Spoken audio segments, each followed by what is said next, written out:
আজ 21শে নভেম্বর শুক্রবার দিন আমি যাব লায়েকবাজারের খানকা শরীফ।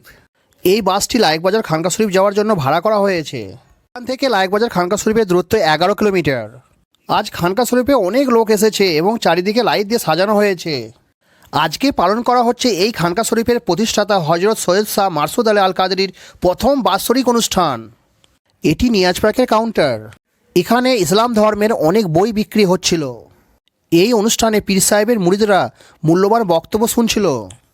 এখানে সকলের জন্যই খাওয়া দাওয়ার ব্যবস্থা ছিল।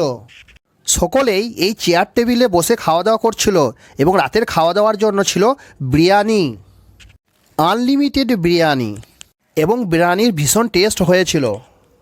এটি হচ্ছে আমাদের পীর সাহেবের হজরত সৈয়দ শাহ মারসুদ আলী আল কাদেরীর মাজার শরীফ। ইনারই অনুষ্ঠান আজকে পালন করা হলো।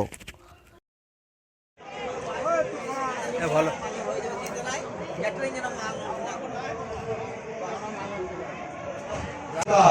लोगों, अली की लाल अगर इजाजत ना दे तो किसी की बात भारत स्कूलेर क्लास नाचे चार भारत শোনো সমাচার।